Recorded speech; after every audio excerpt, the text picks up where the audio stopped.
पश्चिम बंगाल के RG Kar medical college में junior doctor से रेप और हत्या के मामले में सुप्रीम कोर्ट में आज अहम सुनवाई हुई। मामले में chief justice DY Chandrachud, justice Pardiwala और जस्टिस मनोज मिश्रा की बेंच ने इस पूरे मामले की सुनवाई शुरू की। वहीं पश्चिम बंगाल सरकार की तरफ से पेश वकील कपिल सिब्बल ने आज कोर्ट में ये कहा कि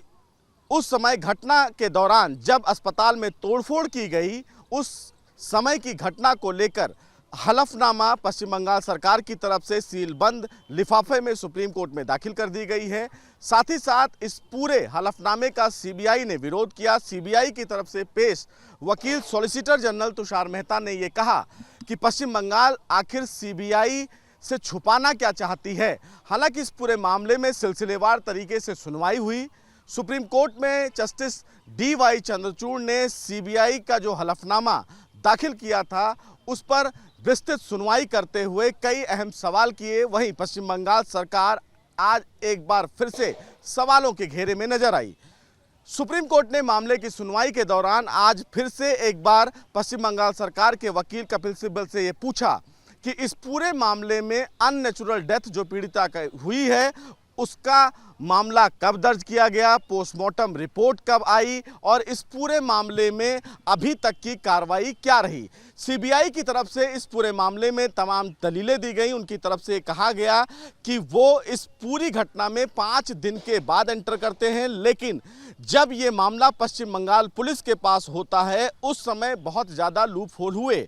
उस दौरान जब पीड़िता के साथ ये जघन्य अपराध हुआ उस समय उस जगह को बहुत ज़्यादा कॉर्डन ऑफ नहीं किया गया, वहाँ लोगों की चहलकदमी हुई, जो वहाँ फर्श था उसको धोया गया। ये तमाम दलीलें फ़िलहाल सीबीआई की तरफ से कोर्ट में दी गई और ये बताया गया कि जो क्राइम सीन था वहाँ पर किस तरह से एविडेंस को डिस्ट्रॉय किया गया। और अब सीबीआई इस पूरे मामले में इन्वेस्टिगेशन को लेकर भले ही आगे बढ़ रही हो, लेकिन पश्चिम बंगाल सरकार जब उसके हाथ में ये केस था, अगर इस पूरे मामले में एहतियातन और गंभीरता से अगर केस को आगे लेकर चलती तो शायद जो न्याय की उम्मीद पूरा देश लगाकर बैठा हुआ है उसे जल्द न्याय मिलता। लेकिन ऐसा नहीं है कि इस पूरे मामले में सीबीआई इन्वेस्टिगेशन कर नहीं रही है। बहरहाल चीफ जस्टिस ने इस पूरे मामले में सुनवाई करते हुए ये कहा कि हम इस पूरे मामले में कोई टिप्पणी नहीं करेंगे और सीबीआई को और समय दिया गया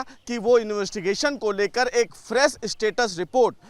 सोमवार तक सुप्रीम कोर्ट में दाखिल करे। 17 सितंबर को सुप्रीम कोर्ट दोबारा इस पूरे मामले में सुनवाई करेगा। इसी बीच एक और याचिकाकर्ता ने सुप्रीम कोर्ट में एक सवाल खड़ा किया और ये कहा कि जो पीड़िता का पोस्टमार्टम किया गया उस पोस्टमार्टम के दौरान वहां पर कौन मौजूद था और जब ये बॉडी आरजीकर मेडिकल कॉलेज से पोस्टमार्टम के लिए हैंडओवर की गई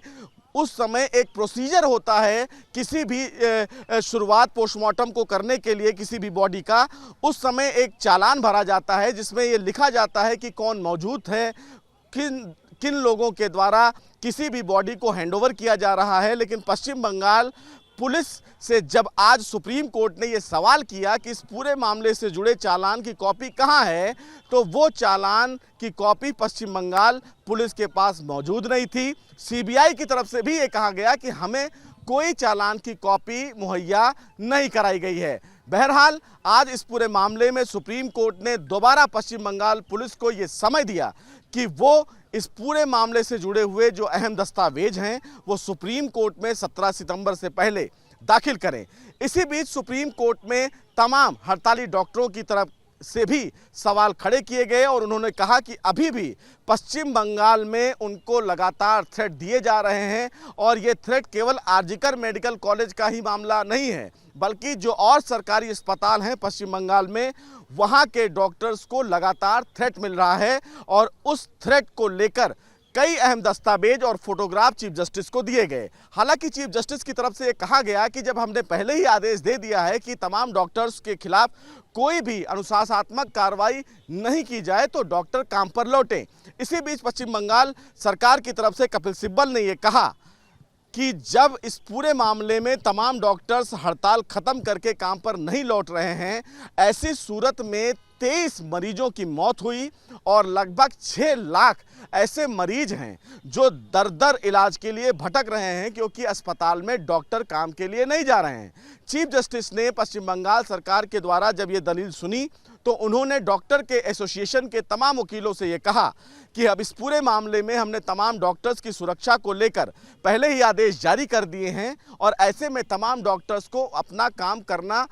शुरू करना चाहिए और अगर किसी भी प्रकार की उनको दिक्कत है तो वो शिकायत दर्ज करा सकते हैं। सुप्रीम कोर्ट ने दो टूक ये भी कहा कि अगर कल शाम 5 बजे तक डॉक्टर्स अपने काम पर नहीं लौटते हैं तो उनके खिलाफ राज्य सरकार के द्वारा अनुशासनात्मक कार्रवाई की जाएगी। बहरहाल सुप्रीम कोर्ट ने 5 बजे तक का समय दिया है कि डॉक्टर्स अपने काम पर लौटें और पश्चिम बंगाल सरकार को यह भी कहा है कि वो डॉक्टर्स को सुरक्षित माहौल देने का फैसला करें, उनकी तरफ से महत्वपूर्ण कदम उठाए जाएं। अब ऐसे में सबसे महत्वपूर्ण बात यह है कि 17 सितंबर को जब सुप्रीम कोर्ट इस पूरे मामले में सुनवाई करेगा तो सीबीआई की स्टेटस रिपोर्ट जो नई दाखिल की जाएगी उसमें क्या खुलासे सीबीआई करती है,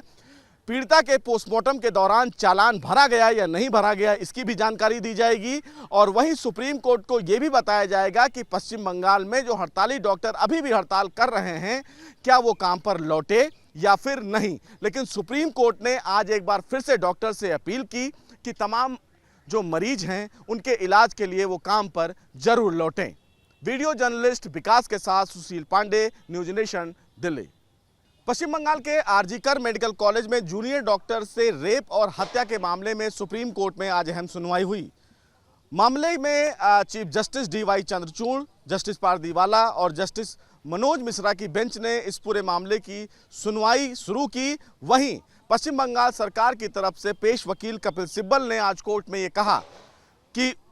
उस समय घटना के दौरान जब अस्पताल में तोड़फोड़ की गई उस समय की घटना को लेकर हलफनामा पश्चिम बंगाल सरकार की तरफ से सीलबंद लिफाफे में सुप्रीम कोर्ट में दाखिल कर दी गई है। साथ ही साथ इस पूरे हलफनामे का सीबीआई ने विरोध किया। सीबीआई की तरफ से पेश वकील सॉलिसिटर जनरल तुषार मेहता ने यह कहा कि पश्चिम बंगाल आखिर सीबीआई से छुपाना क्या चाहती है। हालांकि इस पूरे मामले में सिलसिलेवार तरीके से सुनवाई हुई। सुप्रीम कोर्ट में जस्टिस डीवाई चंद्रचूड़ ने सीबीआई का जो हलफनामा दाखिल किया था उस पर विस्तृत सुनवाई करते हुए कई अहम सवाल किए। वहीं पश्चिम बंगाल सरकार आज एक बार फिर से सवालों के घेरे में नजर आई।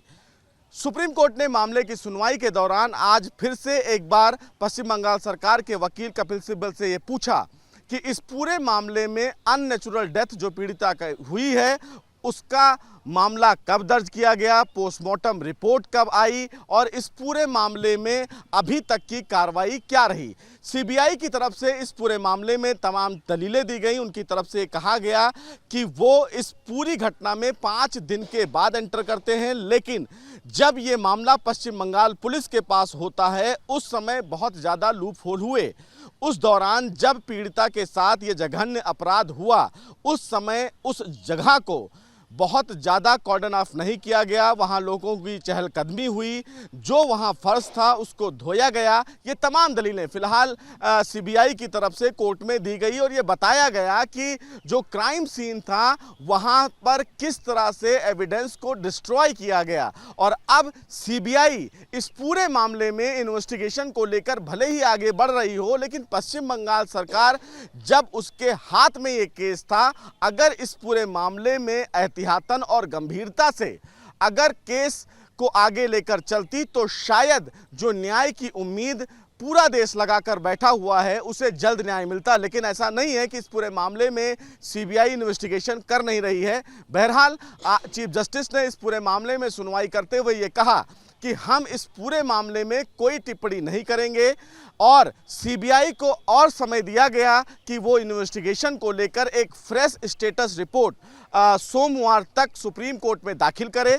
17 सितंबर को सुप्रीम कोर्ट दोबारा इस पूरे मामले में सुनवाई करेगा। इसी बीच एक और याचिकाकर्ता ने सुप्रीम कोर्ट में एक सवाल खड़ा किया और ये कहा कि जो पीड़िता का पोस्टमार्टम किया गया उस पोस्टमार्टम के दौरान वहां पर कौन मौजूद था और जब ये बॉडी आरजीकर मेडिकल कॉलेज से पोस्टमार्टम के लिए हैंडओवर की गई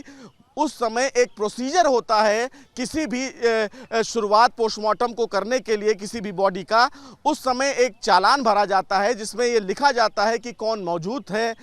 किन किन लोगों के द्वारा किसी भी बॉडी को हैंडओवर किया जा रहा है। लेकिन पश्चिम बंगाल पुलिस से जब आज सुप्रीम कोर्ट ने यह सवाल किया कि इस पूरे मामले से जुड़े चालान की कॉपी कहाँ है, तो वो चालान की कॉपी पश्चिम बंगाल पुलिस के पास मौजूद नहीं थी। सीबीआई की तरफ से भी ये कहा गया कि हमें कोई चालान की कॉपी मुहैया नहीं कराई गई है। बहरहाल आज इस पूरे मामले में सुप्रीम कोर्ट ने दोबारा पश्चिम बंगाल पुलिस को ये समय दिया कि वो इस पूरे मामले से जुड़े हुए जो अहम दस्तावेज हैं वो सुप्रीम कोर्ट में 17 सितंबर से पहले दाखिल करें। इसी बीच सुप्रीम कोर्ट में तमाम हड़ताली डॉक्टरों की तरफ से भी सवाल खड़े किए गए और उन्होंने कहा कि अभी भी पश्चिम बंगाल में उनको लगातार थ्रेट दिए जा रहे हैं और ये थ्रेट केवल आरजीकर मेडिकल कॉलेज का ही मामला नहीं है, बल्कि जो और सरकारी अस्पताल हैं पश्चिम बंगाल में वहाँ के डॉक्टर्स को लगातार थ्रेट मिल रहा है और उस थ्रेट को लेकर कई अहम दस्तावेज और फोटोग्राफ चीफ जस्टिस को दिए गए। हालांकि चीफ जस्टिस की तरफ से ये कहा गया कि जब हमने पहले ही आदेश दे दिया है कि तमाम डॉक्टर्स के खिलाफ कोई भी अनुशासनात्मक कार्रवाई नहीं की जाए तो डॉक्टर काम पर लौटें। इसी बीच पश्चिम बंगाल सरकार की तरफ से कपिल सिब्बल ने यह कहा कि जब इस पूरे मामले में तमाम डॉक्टर्स हड़ताल खत्म करके काम पर नहीं लौट रहे हैं, ऐसी सूरत में 23 मरीजों की मौत हुई और लगभग 6 लाख ऐसे मरीज हैं जो दर दर इलाज के लिए भटक रहे हैं क्योंकि अस्पताल में डॉक्टर काम के लिए नहीं जा रहे हैं। चीफ जस्टिस ने पश्चिम बंगाल सरकार के द्वारा जब ये दलील सुनी तो उन्होंने डॉक्टर के एसोसिएशन के तमाम वकीलों से ये कहा कि अब इस पूरे मामले में हमने तमाम डॉक्टर्स की सुरक्षा को लेकर पहले ही आदेश जारी कर दिए हैं और ऐसे में तमाम डॉक्टर्स को अपना काम करना शुरू करना चाहिए और अगर किसी भी प्रकार की उनको दिक्कत है तो वो शिकायत दर्ज करा सकते हैं। सुप्रीम कोर्ट ने दो टूक ये भी कहा कि अगर कल शाम 5 बजे तक डॉक्टर्स अपने काम पर नहीं लौटते हैं तो उनके खिलाफ राज्य सरकार के द्वारा अनुशासनात्मक कार्रवाई की जाएगी। बहरहाल सुप्रीम कोर्ट ने 5 बजे तक का समय दिया है कि डॉक्टर्स अपने काम पर लौटें और पश्चिम बंगाल सरकार को यह भी कहा है कि वो डॉक्टर्स को सुरक्षित माहौल देने का फैसला करें, उनकी तरफ से महत्वपूर्ण कदम उठाए जाएं। अब ऐसे में सबसे महत्वपूर्ण बात यह है कि 17 सितंबर को जब सुप्रीम कोर्ट इस पूरे मामले में सुनवाई करेगा तो सीबीआई की स्टेटस रिपोर्ट जो नई दाखिल की जाएगी उसमें क्या खुलासे सीबीआई करती है,